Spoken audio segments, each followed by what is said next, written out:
역사를 다 말할 수 없지만은 단군 조선부터 고구려, 신라, 백제, 삼국 시대를 거쳐서 고려가 삼국을 통일하고, 그리고 이씨 조선이 500년 지속되다가 일제 36년 식민지 생활을 하고 8.15 해방을 맞고, 그 뒤에 6.25 전쟁, 5.16, 4.19, 또 5.18 이런 순환을 많이 겪어왔습니다.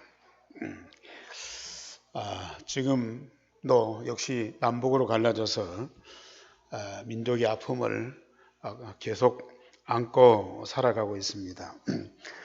역시 개인의 일생도 70년, 80년 혹 그 이상을 살지만은 산도 넘어야 되고 강도 건너야 되고 들도 지나고 터널도 통과해야 되고, 이런 많은 사건들 또 일들, 그리고 그런 이 고난의 여정을 살아가고 있습니다.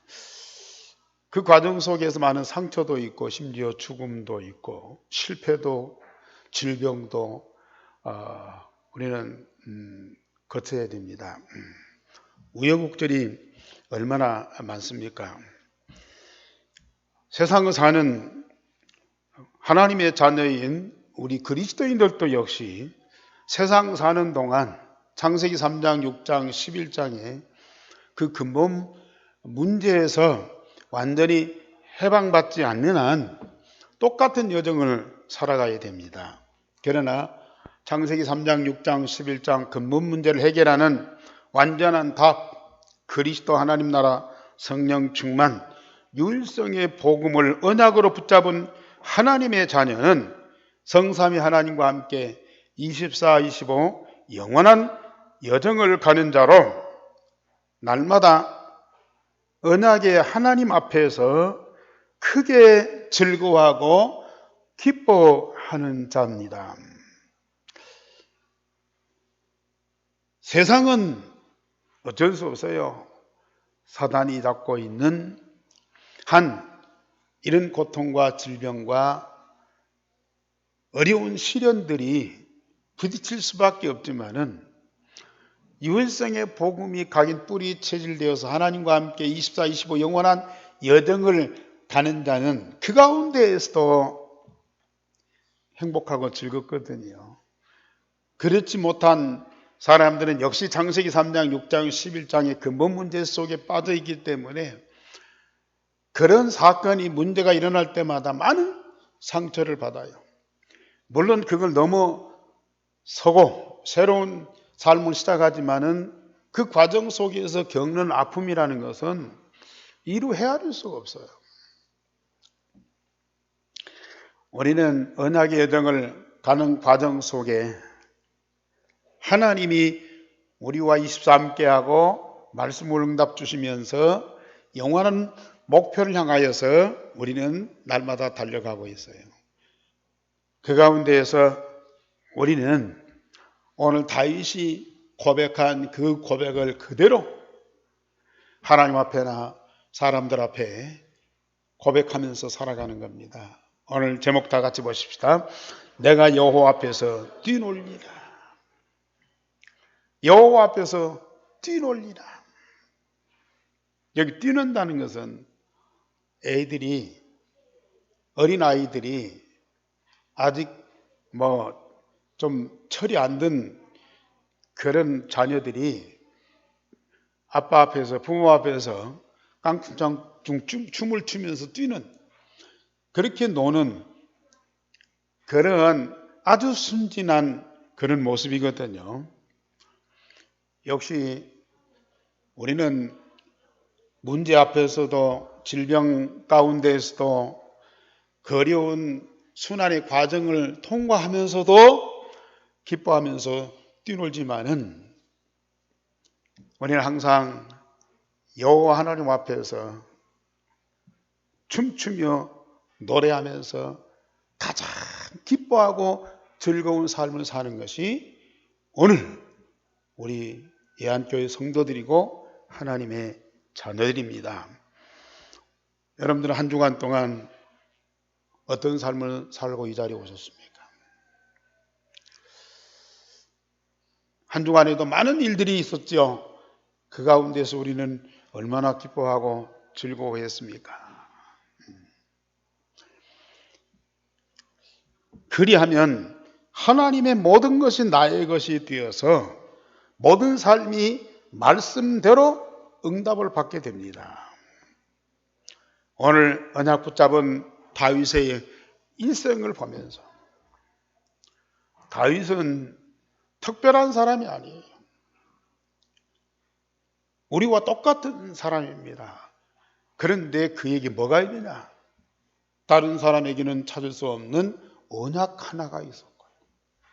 그 다윗이 붙잡은 언약이 오늘 우리에게도 있어요. 사실 그때는 예수님을 그리스도로 보내시겠다는 하나님의 약속만 있었어요. 약속만 붙잡았는데 오늘 언약궤를 옮겨오면서 그 다윗이 고백한 말씀이 있어요. 뭐라고 하는 거니? 그 궤는 그룹들 사이에 좌정하신 만군의 여호와의 이름으로 불리는 것이라. 언약궤는 그룹들 사이에 좌정하신 만군의 여호와의 이름으로 불리는 그것이 바로 언약궤거든요. 만군의 여호와의 이름으로 하나님 나라의 모든 것을 가지고 함께하는 그 현장이 바로 언약궤거든요. 다윗은 그 축복을 누린 거죠. 오늘 우리는 그 언약이 성취됐어요. 2000년 전 갈보리산에서 십자가 부활로 그 복음이 완성됐어요. 그 완성된 복음이 어디 있느냐 지금. 내 마음에 각인되고 내 영혼에 뿌리 내리고 내 몸속에 체질되어 있어요.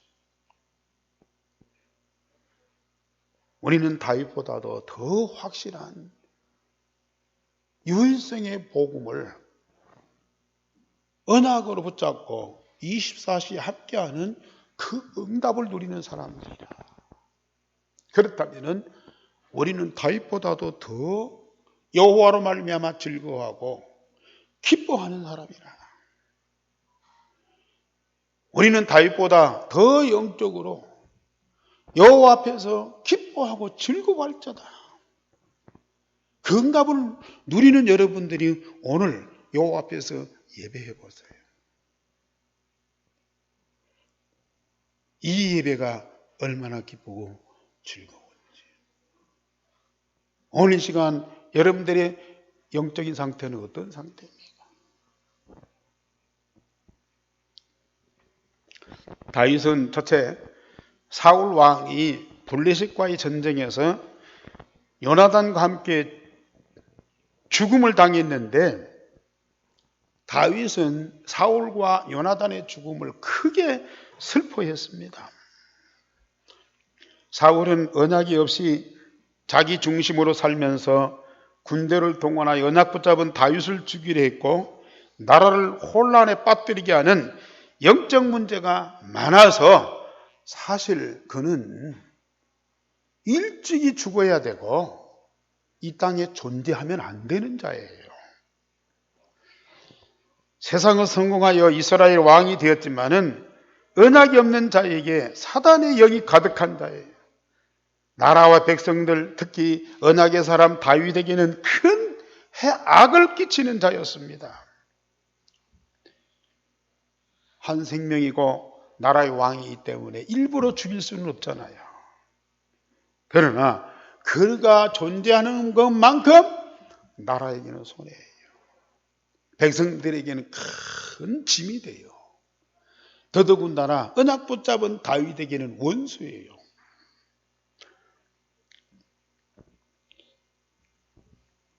그런데 사울과 그 아들 요나단이 죽었다. 그 소식을 들은 다윗은 사실은 이게 굿뉴스거든요.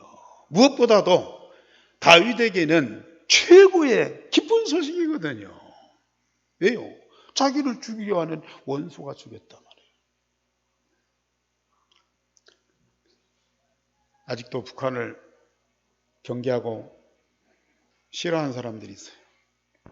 일본을 미워하고 아주 언짢게 생각하는 분들도 있어요. 만약에 북한이 정권이 무너졌다는 뉴스가 나왔다. 그럼 막 만세를 부르고 막 이 춤을 추면서 기뻐할 사람들이 있어.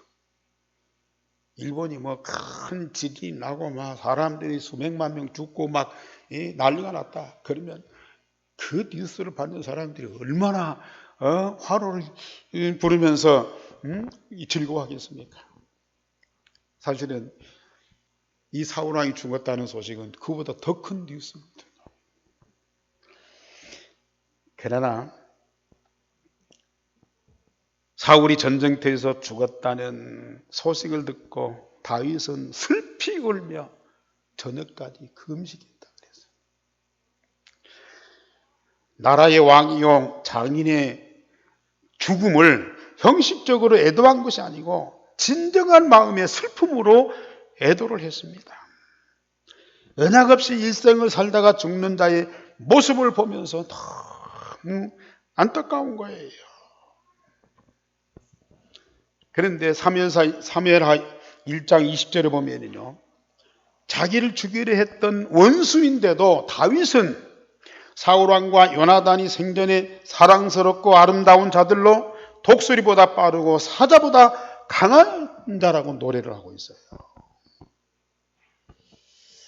온 백성이 미워하고 하나님이 싫어하는 그를 다윗은 생전에 사랑스럽고 아름다운 자였다. 또 독수리보다 빠르고 사자보다 강한 자다. 사울을 그렇게 인정했다니까요. 어떻게 그렇게 인정하고 그렇게 노래할 수 있냐고 말이에요. 일반 사람으로 상식으로는 절대로 불가능합니다. 그러나 다윗은 언약 붙잡은 자예요. 하나님이 함께하는 자예요. 하나님의 절대 목표를 향하여서 언약의 여정을 가는 자예요. 그 입장에서 사울을 봅니다. 물론 백성들이 원해서 왕으로 세웠지만은 역시 그도 하나님이 기름 부은 자예요. 그렇기 때문에 끝까지 그를 존경하고 그를 사랑하고 그를 왕으로 인정을 했습니다. 아마 다윗은 일생을 두고 모든 사람들에게 언약을 전달했지만 특별히 이 사울 왕에게 하나님의 언약이 전달되도록 그렇게 기도했을 거예요. 특별히 자기의 모든 일과 삶을 통해서 자기에게 있는 언약이 사울 왕한테 전달되기를 그렇게도 소원했을 거예요. 그런데 그것이 열매를 맺지 못했어요. 언약 없이 일생을 살다가 전쟁터에서 비참하게 죽는 그 사울과 그 아들 요나단을 볼 때 너무 안타까운 거예요. 우리가 인간적인 감정으로 일반적인 이성으로 그리고 많은 피해를 입은 피해자의 입장에서 보면은 절대로 용납할 수가 없어요. 그를 인정할 수가 없어요. 그런데 언약 가진 렘넌트로서는요, 사울 같은 그런 악인이라도요, 그를 이해할 뿐만 아니라 왕으로 인정을 합니다. 많은 사람들에게 피해를 주고 악을 행하는 악인이지만은 언약적인 그 중심을 가지고 그를 사랑하게 되는 거예요.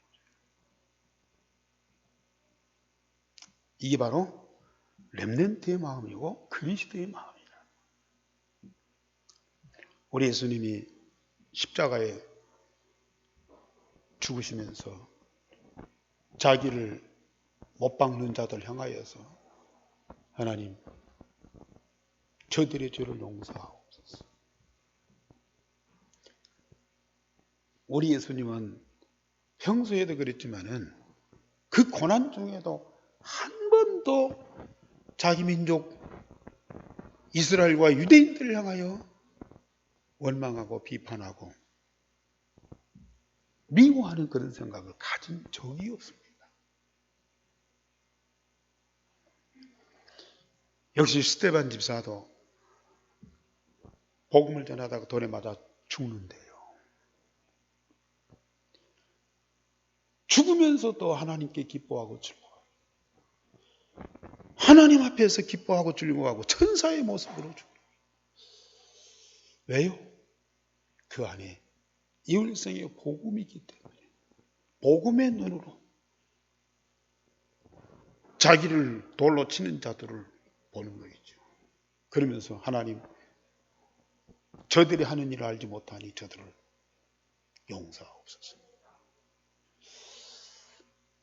정말 우리는 이 고백, 이 기도가 반드시 나와야 돼요.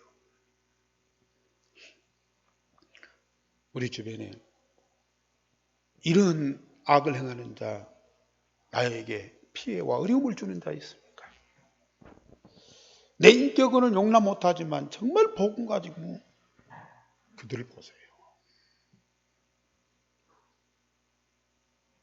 남편이면 남편, 자녀면 자녀. 복음의 눈으로 남편으로 인정하고 부모로 인정하고 자녀로 인정하고 나라의 대통령으로 인정하고 이 지역의 어떤 시장이나 또 지도자를 우리가 인정을 해야 돼요. 회사에서도요. 아무리 이상한 짓 하는 그런 상사라도 우리는 상사로 인정을 하고 그가 내게 있는 복음 가지고 구원받고 나와 함께 말씀 응답 받으면서 구원받은 자로 언약의 여정을 갈 수 있도록 계속 끝까지 기도해 주면서 도와줘야 돼요. 어떻게 그렇게 할 수 있습니까? 복음이면 가능하고요.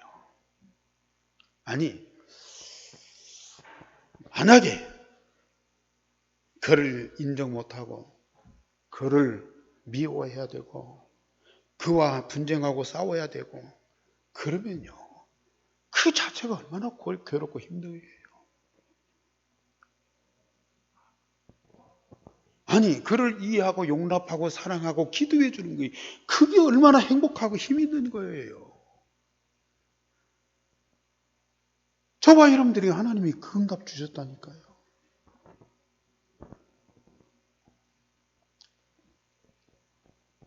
두 번째로 다윗은 사울 왕이 죽은 후에 무력으로 왕위에 오르지 아니했습니다. 다윗은 이미 사무엘 선지자에게 왕으로 기름 부음 받은 자 아닙니까? 왕이 죽어서요. 권력에 공백이 생깁니다. 빨리 나라를 안정시켜야 돼요. 다윗은 그만한 명분도 있고 권력도 있어요. 빨리 나라를 안정시키기 위해서 군대를 동원해서 강압적으로 나라를 장악해야 됩니다. 그런데 다윗은 그렇게 하지 않았습니다. 지금까지 사울의 실정으로 권력의 공백이 컸고 국론이 분열되어 나라의 안정이 시급한 상황이에요. 그런데 다윗은요. 그런 상황 속에 내가 왕으로서 이 나라 어떻게 수습하고 안정을 시켜야 되겠다는 것보다는 그 상황을 갖고 하나님 앞에 기도했다. 사무엘상 2장 1절에서 7절에 보세요. 하나님께 묻고 그랬어요. 그때 하나님 뭐라고 대답해요? 예루살렘으로 가지 말아라. 헤브론 땅으로 가라. 헤브론 땅으로 가라. 수도로 가지 말고 저 지방에 있는 조그마한 도시로 가라. 응답을 받고 헤브론 땅에 갔어요. 그랬더니 거기는 유다족 속들이 사는 거야. 12지파 중에 유다족 속들이 사는 땅이라. 유다족 속들이 몰려와서 다윗에게 기름을 붓고 왕으로 세우고, 거기서 1, 2년도 아니고 7년 6개월 동안 왕으로, 유다지파의 왕으로서 나라를 다스렸다니까요. 언약가의 렘넌트는요, 자기 감정이나 자기 논리대로 하지 않고 매사에 철저하게 하나님께 묻고 하나님이 말씀하신 대로 응답을 받는 거예요. 그동안에 어떤 일이 벌어졌느냐? 사울의 신하였던 아브넬이 실권을 쥐고 사울의 아들 이스보셋을 이스라엘의 왕으로 세웠어요. 다윗이 분명히 기름 부음 받은 자인 줄 알면서도 자기의 권력을 펼치기 위해서 사울의 아들 이스보셋을 허수아비 왕으로 세운 거예요.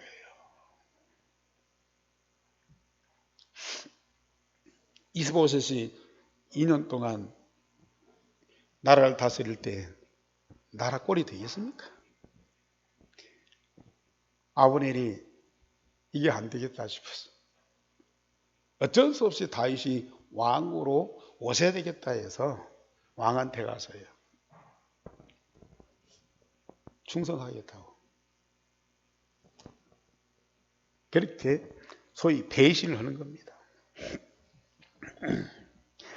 정권이 바뀌는 과정에 나라가 나누어지고 분쟁이 일어나고, 그래도 나라의 절대 주권이 하나님 손에 있음을 다윗은 다 믿는 거예요. 왕으로 예정된 내가 가서 이 나라를 수습해야지. 내가 아니면 절대 안 되지. 나라가 혼란이 되면 더 큰 문제가 오지. 그러면서요, 자기가 투천에 가서 자기 계획대로 모든 걸 관리하지 않았어요. 이 나라, 이 민족은 하나님의 절대적인 주권 속에 있다. 그래서 나라의 형편도 보지만, 백성들의 혼란한 상황도 보지만, 그는 하나님 앞에 집중. 하나님이 어떤 뜻을 가지고, 어떤 계획을 가지고, 어떤 방법으로 역사하시는가, 그걸 보고 그 응답을 가지고 그러면서 나라를 다스려야 되죠. 이건 나라뿐이겠습니까? 가정도 그래요. 가정의 실상을 가장인 내가, 주부인 내가, 부모인 내가, 자녀인 내가 어떻게 해야 되지? 물론 지금까지 해온 경험도 있고 여러 사람들이 가정을 꾸려나가는 그런 이 방법도 다 있어요. 그러나 그 방법 가지고는 절대로 가정에 참 평안을 얻을 수 없잖아요. 직장 생활도 그렇고 교회는 더 말할 것도 없고. 하나님 앞에 집중하고 그때마다 하나님이 주시는 메시지가 있거든. 그 응답 받고 그대로 움직여야 돼요.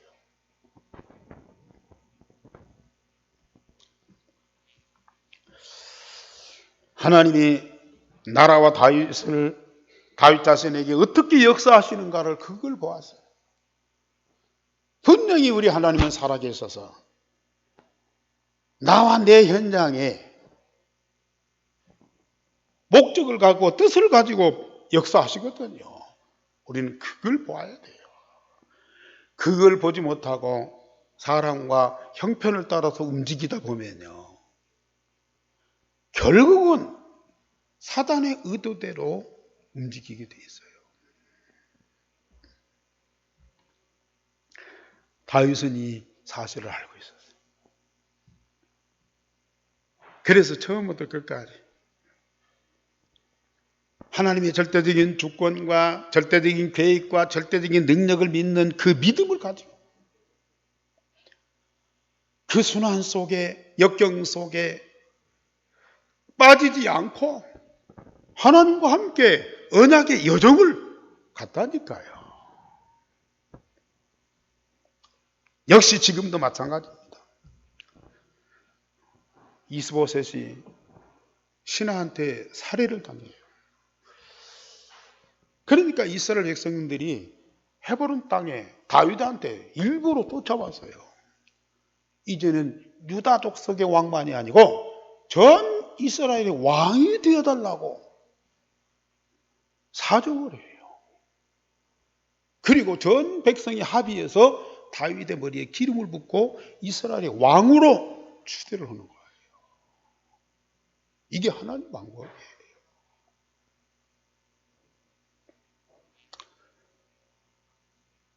여러분들이 분명히 하나님 계획이 있는 사람이다.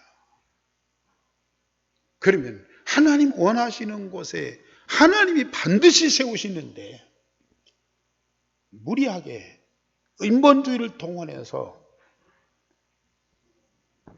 하는 것이 아니고요. 가장 순리대로, 가장 정상적인 방법으로 모든 자들이 함께하면서 기쁨으로 그래서 일을 하게 하고 직분을 맡기고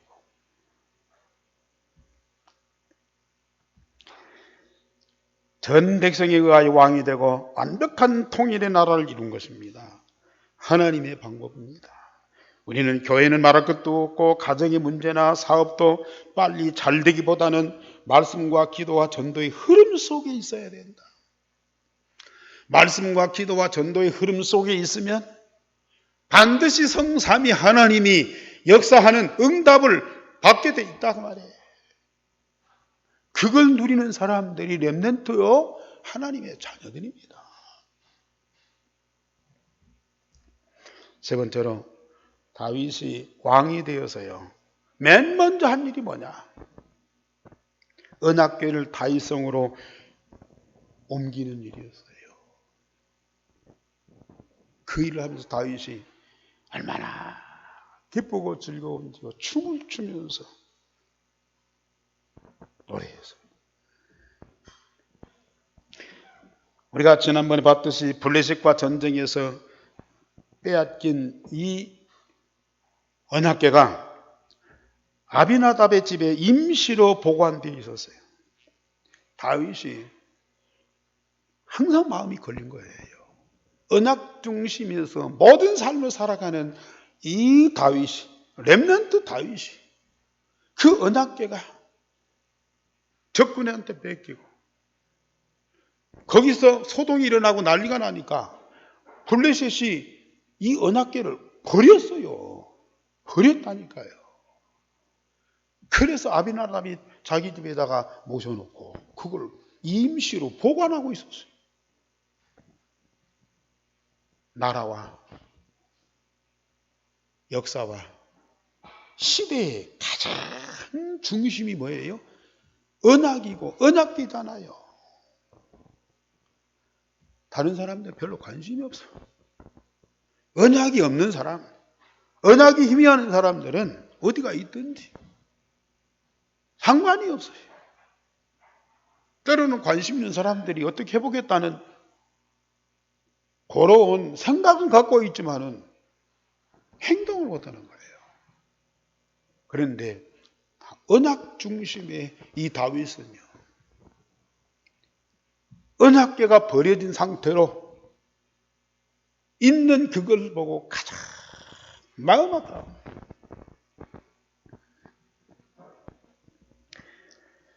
언약이 없고 언약이 모르는 사람들은 언약궤를 자기 목적이나 뜻을 이루는 수단으로 삼아요. 그래 전쟁 때 메고 갔다가 망한 거 아닙니까?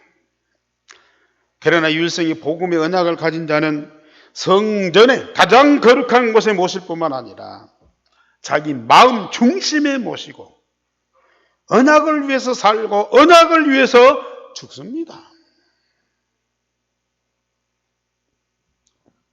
이 언약궤가 나를 잘되게 하고 우리 가정을 복되게 하고 나라를 강하게 하고 그런 수단이 아니라니까요. 그리스도이신 예수님이 복음 되신 그리스도가 우리의 창세기 3장 늘 위한 수단이 아니에요. 창세기 6장 물질 얻게 하는 하나의 방법이 아니에요. 창세기 11장 나를 성공시키는 하나의 어떤 매개가 아니에요. 사람들은 자기가 변하지 않고 복음을 자기 목적의 수단으로 삼는다니까요. 그러다가 자기 목적이 성취되지 않고 별로 도움이 안 되면 발로 쳐버려요. 오히려 욕을 하고 막 버린다니까요. 예수님 믿다가 예수님 떠난 사람들 그냥 떠나는 줄 아세요? 예수님과 교회와 목사를 얼마나 욕을 하고 떠납니까?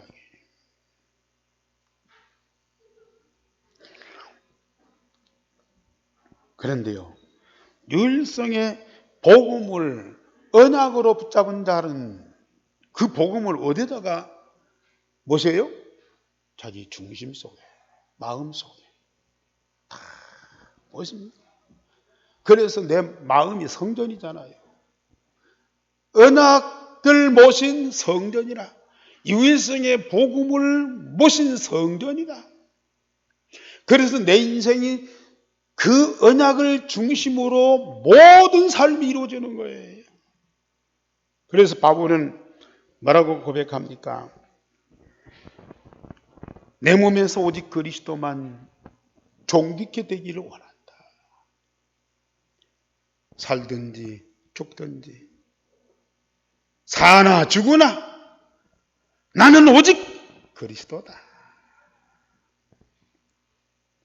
먹든지 마시든지 무엇을 하든지 하나님 영광을 위하여.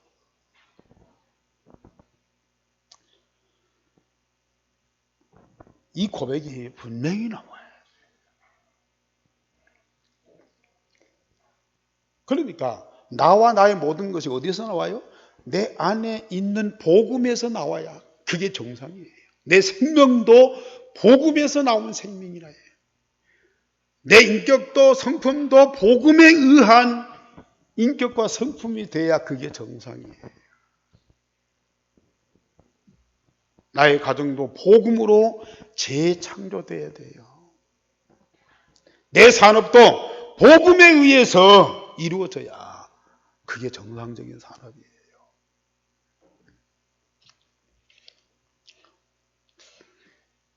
다윗이 군대를 동원해서 블레셋을 막고 제사장들 또 유사들을 동원해서 이 언약궤를 옮기는 중에 이 소에다가 이 수레를 매가지고 언약궤를 싣고 왔거든요. 근데 갑자기 막 이 소가 뛰는 거예요. 그러니까 언약궤가 막 흔들리잖아요. 그 언약궤가 흔들리니까 우사가 그 흔들리는 언약궤를 딱 잡았어. 그랬더니 언약궤를 함부로 잡았기 때문에 그 우사가 그 자리에 죽어버렸어요.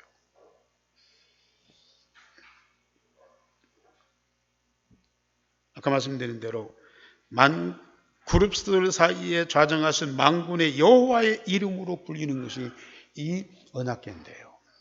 제사장 아닌 일반인이 함부로 그걸 만졌어요. 그러니 그 자리에 죽었어요. 그걸 보고 다윗이 막 놀래가고 언약궤가 이렇게 무서운 것인가. 그래가지고 다윗성으로 옮기는 것을 보류시키고 그랬더니 중간에 오벳 에돔이라고 하는 그 집에다가 또 보관하도록 했어요. 그런데 하나님이 그 집에 복을 주시는 거예요. 엄청난 복을 주시는 거예요. 그게 다윗의 소문 귀에 들어갔어요. 다윗이 그때서 마음이 놓여가고 오베데돔의 집에서 다윗성으로, 다윗성은 바로 예루살렘 성이거든요, 모셔오도록 했는데, 다윗이 살린 소를 잡아 여호와께 제사하며 여호와 앞에서 뛰놀며 춤을 추면서 온 백성과 함께 즐거워하고 떡과 고기를 나누면서 축제를 벌였다. 왕으로서 잔치하면서 춤출 일이 많겠지만은 은하계만큼 영원한 기쁨과 즐거움을 주는 것은 세상에 없어요. 다윗은 그걸 발견한 거예요. 그렇게 버려진 은하계가 다윗성에 모셔지고 가장 중요한 자리에 딱 정착을 하잖아요. 다윗은 그걸 인하여 얼마나 기뻐하고 즐거워하는, 이 언약궤가 꼭 있어야 할 그 자리에 있는 그게요. 언약 붙잡은 다윗, 렘넌트 다윗은 너무 기쁘고 즐거운 거예요.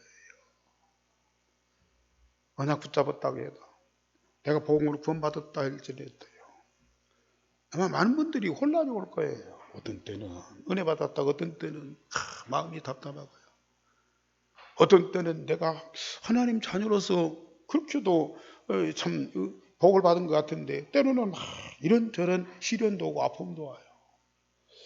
그러면서 자꾸 오락가락 한다니까요. 그런데 이 언약궤가 있어야 할 그 자리에 딱 안정이, 그러면요 모든 것이 정리가 되는 거예요. 말씀드렸듯이 언약 되신 그리스도가 영원토록 살아계시고 역사해야 할 자리가 어디예요? 어디예요? 우리 마음이에요. 마음. 우리 마음에 그리스도가 다 계실 뿐만 아니라 각인돼 보시라니까요. 이로 인하여 오는 이 기쁨과 즐거움은 세상은 표현할 일이에요. 그리고 이건 영원토록 지속되는 거라. 미갈이 춤추는 다윗을 보고 바지가 내려가, 그것도 모르고 다윗 춤추니까요, 왕 체신을 좀 지켜라 업신여기면서 비웃었거든요. 다윗은 그것도 모르고요, 얼마나 기뻐하고 즐거워. 말씀드렸듯이 우리는 다윗보다도 더 확실한 언약, 열성의 복음이 내 안에 각인 뿌리 체질되어 있잖아요. 이걸 24시 누리는 여러분들 얼마나 기뻐하고 얼마나 즐겁습니까? 이걸 여러분들이 진짜 실제로 체험해야 된다니까요. 그렇다고 해서 막 이 풍악을 올리고 막 댄스를 추고 막 그러라면 영적인 기쁨이에요. 가만히 있는 거예요.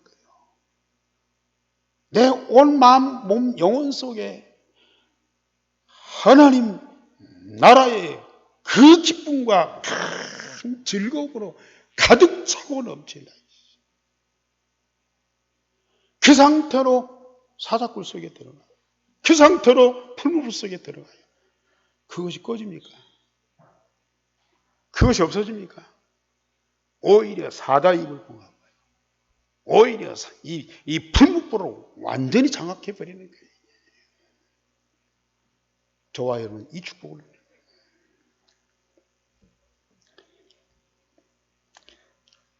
결론적으로 말씀드립니다. 유일성의 복음을 언약으로 붙잡은 자는 영원한 언약의 정을 가게 됩니다. 다윗이 뭘 붙잡았어요? 아버지 이새로부터, 사사인 사무엘로부터 언약을 다 받았어요. 언약만 붙잡은 것이 아니고 날마다 그는 아침에, 시편 5편에 아침에, 시편 17편 저녁에, 그리고 낮에 양치면서요, 하나님께 집중하면서 그 언약의 축복을 풍성하게 누렸어요. 하나님께 집중하면서 기도로 자기에게 주어진 그 언약을 풍성하게 누렸어요. 그랬더니 영적인 힘이 있잖아요. 그랬더니 하나님의 말씀이 살아서 자기를 날마다 새롭게 재창조하잖아요. 그 응답을 누리는 이 다윗이 얼마나 기쁘고 감사하고 즐거우냐.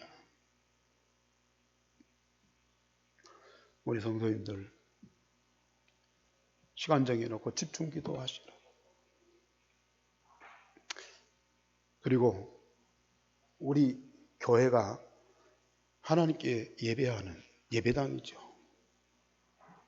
그런데 성도님들이 1시간 예배하고 가.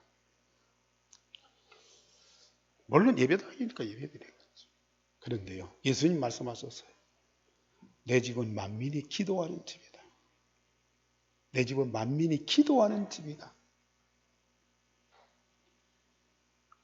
우리 성도님들 교회 오셔서요, 예배 1시간 빨리 끝내고 가지 마시고요. 조금 일찍 오셔서 진짜 조금만 몸과 마음과 영혼을 집중해 보시라니까요. 물론 우리 성도님들 오랜만에 만나고 뭐 할 일도 있고 할 얘기도 많지만 짬짬이요. 주일날 하루만이라도 교회에서 하나님께 유일성의 복음 각인 뿌리 체질된 이 응답을 기도로 누려보시라니까요. 한번 시도해 보세요. 잘 안 됩니다. 그래도 자꾸 시도해 보세요. 어떤 역사와 응답이 있는지요. 다윗이 그 축복을 누린 거예요. 유일성의 복음이 모든 삶과 일상 속에서 열매로 나타나서 세상을 변화시게 해요. 다윗이 지난번에도 말씀드렸죠. 사울을 죽일 수 있는데 살려주는 것이죠.